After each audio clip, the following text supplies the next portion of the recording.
Hi இது Monday எடுத்த vlog தான். இன்னைக்கு கிறிஷ் லஞ்ச் பாக்ஸுக்கு ரொம்ப சிம்பிளாக தான் வந்து பண்ணியிருந்தேன். தயிர் சாதம், உருளைக்கிழங்கு வறுவல், காராபூதி இருந்தது, ஸ்நாக்ஸ் போட்டு கொடுத்தாச்சு. இன்னிலேருந்து கிறிஷுக்கு வந்து எக்ஸாம் வந்து ஸ்டார்ட் ஆகுது. மேக்ஸ் எக்ஸாம் ஃபஸ்ட் எக்ஸாமே. சரி எதுவும் ரொம்ப ஹெவியாக பண்ணிகிட்டு இருக்க வேணாம், அவனுக்கு சொல்லிக் கொடுக்க டைம் இருக்காதுன்னு சொல்லிட்டு காலையில் சிம்பிளாகவே வந்து பண்ணியாச்சு. காலையில் வந்து தயிர் சாதமே அவனும் சாப்பிட்டு கிளம்பிக்கிட்டான். மோயோட ஃபேவரட் வந்து உருளைக்கிழங்கு வறுவல், அதனால் ஒன்றும் பிரச்சனை இல்லை, 2 பேருமே நல்லா காலி பண்ணிவிடுவாங்க. தக்ஷுக்கு வந்து இது வரைக்கும் நாங்கள் ஆதார் கார்டே எடுக்கலை. சரி ஸ்கூல் வந்து ஜாயின் பண்ண போகிறோம், சரி ஆதார் கார்டு எடுத்துடலாம் அப்படின்னு சொல்லிட்டு ரொம்ப நாளாக பேசிகிட்டு இருந்தோம். சரி கிளம்பி போனோம்.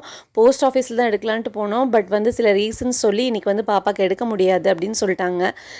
அங்கே போயிட்டு கொஞ்சம் வெயிட் பண்ணதுக்கு அப்புறம் தான் எங்களுக்கு அது தெரிஞ்சுது. ஸோ ஆதார் கார்டு வந்து இன்றைக்கி அவளுக்கு எடுக்க முடியல. திரும்பவும் என்னைக்கு வந்து இந்த வேலையை முடிப்போம் அப்படிங்கிறது தெரியல. நெக்ஸ்ட் வீக்கில் வந்து சரி கிறிஷுக்கு வந்து ஆதார் கார்டு அப்டேட் பண்ணணும், அன்னைக்கு வந்து கேட்டு பார்க்கலாம் அப்படின்னு சொல்லிட்டு கிளம்பியாச்சு. அப்படியே எங்கள் பாட்டி வீட்டுக்கு போயிட்டு வந்துட்டோம். அடுத்த வீடியோவில் பார்க்கலாம். பாய்.